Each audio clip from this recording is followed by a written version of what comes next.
when my hair looks like this, it means one of two things typically. One, I'm staying up too late, and two, I have been not doing anything because I've been playing Bejeweled Atlantis edition. Both things are true. Very quickly, some people are asking where the boy has gone, my companion, who he is in my custody. He is at summer camp, y'all. He is at summer camp. And I don't want to pull him out of that. From what I can tell from his postcards, it's going well. And so I'm gonna let him have some summer fun. He will be back. But he is at summer camp, where all the best memories are made. He's got quite the antisocial problem, actually, because he is very motivated by the presence of food, and so he's not very attentive to those around him. He's kind of always looking for his next little snack. So that is where he is, y'all. But he will be back. So it was completely quiet outside, and then the second that I sat down to film, there was a whistler, a literal human man whistler walking around. Planes, trains, sirens, and somebody banging on one of the buildings across the street. So I don't know what all this is about, but I suppose in a weird way it's in keeping with what I wanted to talk about really quick, as is the Bejeweled Atlantis. If you've never played Bejeweled Atlantis Edition, I highly recommend it. Anyway, I just woke up today. Seriously, this is my first cup of coffee for the day. It is a dark coffee, you can't tell, but oh look, their boy, there he is. Oh, I do miss him. But anyway, this is the morning for me. This is very in keeping, I have to say, with the summer, with the day outside. It's gray and kind of drizzly, and I'm wearing my Halloween shirt. There's something about, like, I'm wearing this t-shirt. I'm gonna wear this probably for the next couple of days.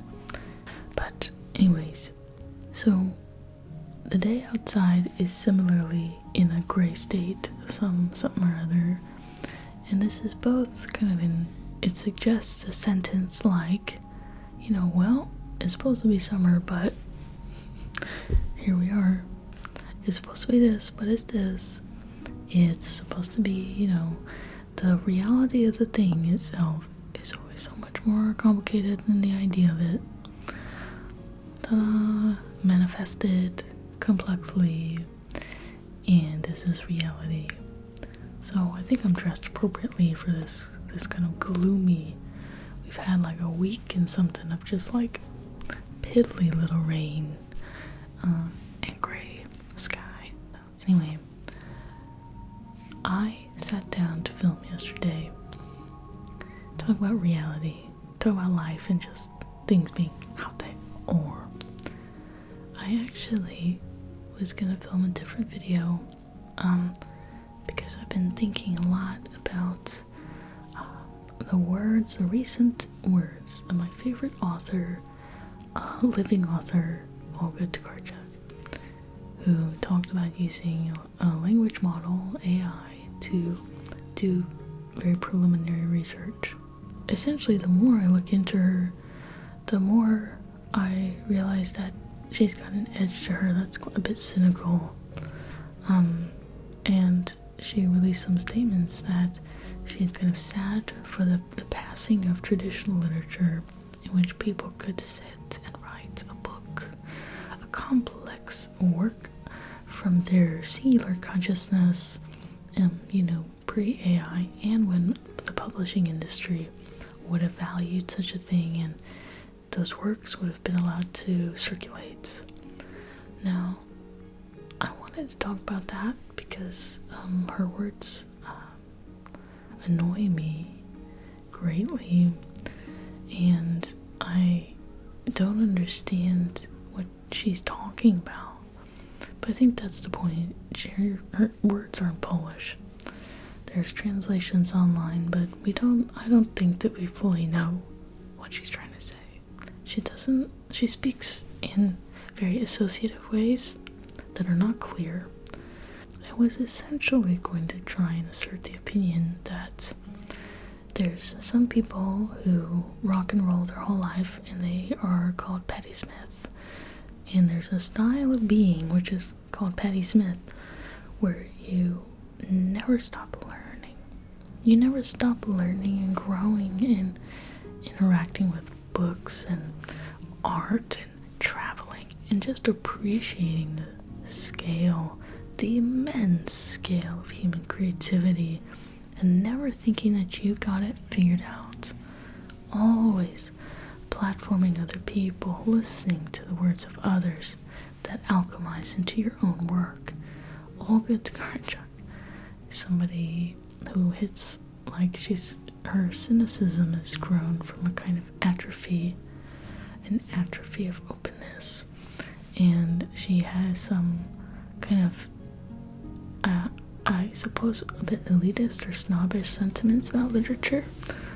For example, that people don't really read long-form literature anymore, and because there's not money to be paid, the economic engine is kind of out of the car. You know, what's the point in running? And she's lamenting the way that AI is going to change writing forever, whilst doing it, whilst using it, and purchasing a top-of-the-line language model so that she can address it and have it address her about basic preliminary research questions. So I was going to talk about all that before I realized that there's not that much there that's interesting to me, because this is kind of a classic pattern of people who navigate through an industry and they're so burnt. She said that she's exhausted. They're so exhausted that then they develop a kind of dark cynicism that they wield at the expense of everybody else, and they end up essentially laying on the floor and either having some kind of very intellectually coded tantrum, or they even become antagonistic to the progress of others. So there's an atrophying, tightening, clenching quality to some people, and others remain in flux, and they remain open, and they remain hopeful. And I decided that I wouldn't make that video, and I would talk about these things more practically like this than I might have otherwise done.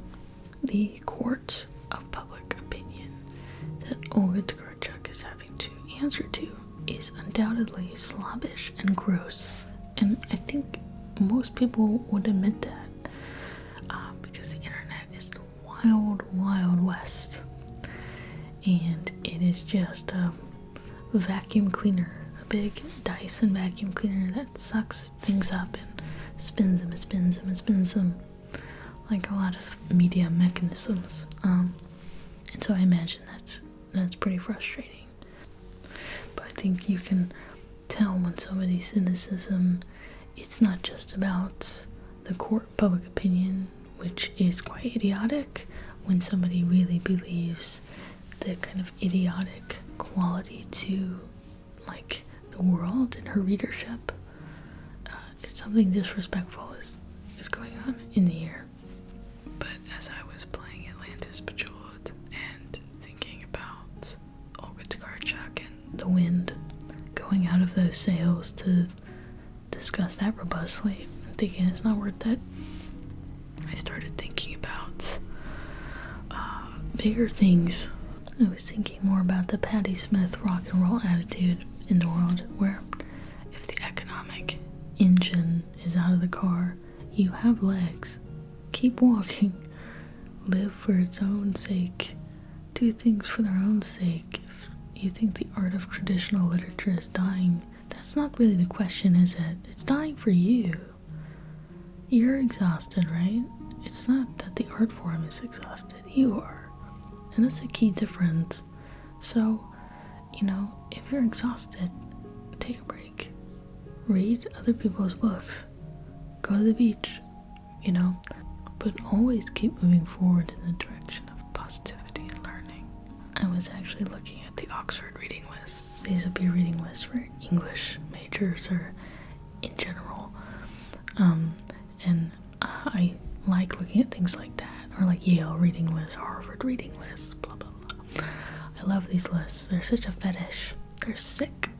They're like looking in the underwear drawer. Ew. They're so sick. Such a fetish.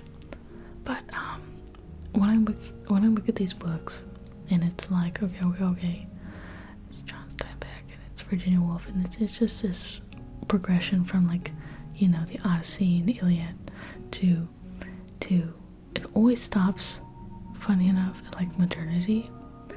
It always stops at modern literature, modernist literature, the modernists, literally James Joyce, and it's over. The list is over because contemporary literature, we're too close to it, I think. And with time comes this revealing of this thing that we value. I was looking at these fetish lists. I used to love that, and I still like the concept of that. But I am the kind of person who I announce from the outside, having spent so many years in college, even in college, in high school, doing dual credit stuff, so many years of this style of learning that it's been years since I've been in school, and I love it. I was born to thrive outside of the institution, and I didn't know that. I used to be so scared of not being in school. I thrive outside of the institution. I freaking learn like crazy outside of the institution. One of the biggest reasons is I like books like I like being alive. Reading is that deep, it's that serious. So, and I read whenever I want, and I read widely. And I highly recommend an unsyllabused, no material PhD of life. Why is it a PhD besides just normal life? Because it has the PhD mentality of looking and gathering. I'm doing a literature review of the world of breakups. I'm lit reviewing women's lesbian breakups right now based on who I'm talking to. I'm talking to lesbians, that's who I'm talking to. I'm doing a lit review in the myth of the fallen hero and the concept of these writers like Olga Tokarczuk, that they betray some sense of what we want the artist to be, which is radical. We want the artist to be radical and pioneering, but we have these artists who roll over and kind of declare and pontificate from inside their little warped marble. Everything is stretched around them in the class, and they're just rolling around in their little la la land. I'm getting my PhD in phenomena, things that happen, and commenting. One of the best things in the world is commenting on things, making notes. So like you'd make notes in a textbook, walking around this freaking world and making notes. What do you notice? What the heck's going on here? And looking at paintings and commenting on the paintings, saying, oh, I like that, or I wonder what that's about. What does this mean? Underline, underline, underline. I look at whole buildings and I say, what does this mean? Question mark. Why is this here? And you don't need to find the right answer, but an answer. And just like you arrive, hopefully, out of university with some kind of worldview or some kind of framework or having some structure, you build the same things over and over in the real world. But it is so fun walking around this world and just reading anything that that is presented. Your cohort could be just the people at your job, or it's all the billions, however many people on earth, You're in the PhD of life, taking notes, commenting, going every day, thinking. I've spoken before a million ways on this channel because it's who I am and I make these videos. So what gets expressed as part of this channel tends to be a deep honor of non-linearity and a kind of organicness that comes from internal drive and motivation. So schedules aren't really helpful for me. Neither are any kind of curriculum or syllabus or fill in the blank, because things emerge out of every day. They come up naturally. Interests in books and movies, they appear, and I interact with them in a relationship. I don't choose a framework from which to approach the world, as you might with proper academics. You choose a methodology to investigate some question. No. The questions are in the raw material of life. And then the methodology is madness. There's no framework that I'm applying. The framework is like a scaffolding being up and down, built in levels of complexity. And I can't articulate my framework very clearly because it's my consciousness. It's just how I am and how I see the world. So I've got a very open approach to learning and a very non-linear approach to learning.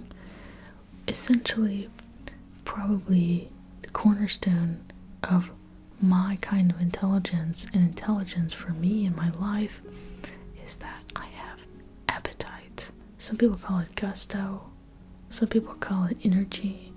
Sometimes it's referred to as libido, an erotic energy in the body, depending on whatever framework or tradition you're looking at. This thing's got different energy.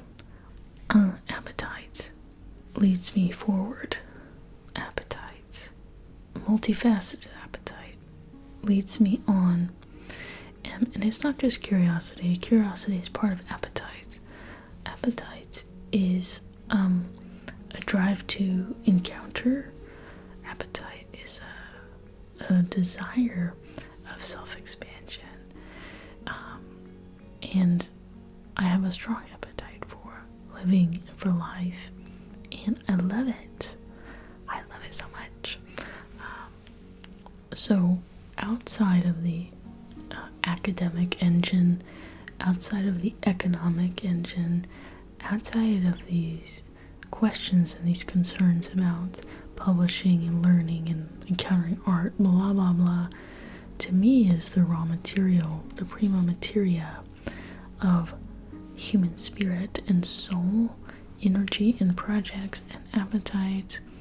And deciding to do the PhD of life is committing to a kind of radical encounter and openness that's perpetual, so that you don't atrophy and become all stagnant and typically cynical or fearful, that kind of negative emotions. I think just like real tightness in the body leads to pain and leads to inflammation, there's a kind of similar element that happens with somebody's the structure of somebody's appetite, where if they become kind of withholding and they kind of and they don't really have that love for humanity, they don't have the desire to connect, it can lead to some of those very negative feelings about being in the world.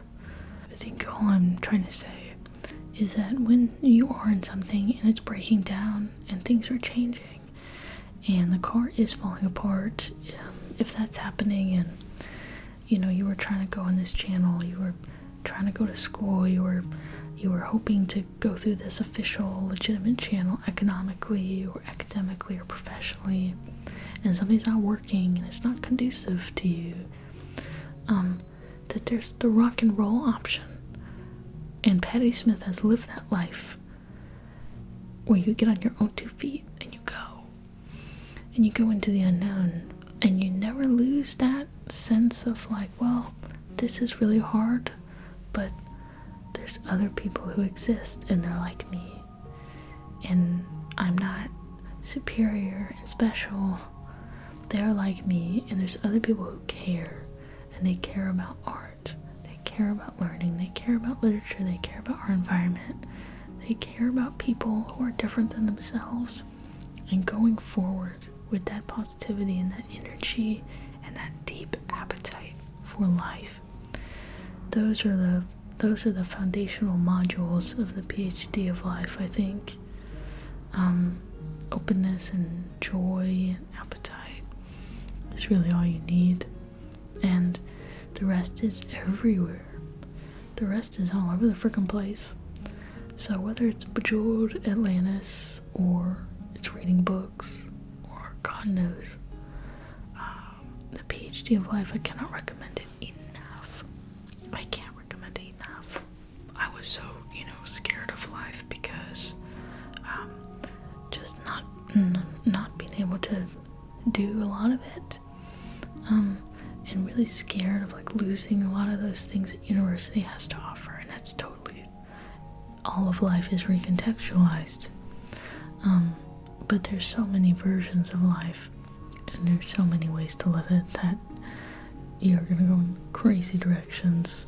Having been in it for a while, I'm no longer scared. I'm actually really loving it, just making my own meaning all the time, going out and being terrified all the time. I was terrified in school anyway, I'm just really loving life, and I wanted to say positive things and just express some basic joy about note-taking and commenting on the world, and the syllabus being chapters of your life and people who mean something to you coming in and out of your life, blowing things up and rebuilding all the time.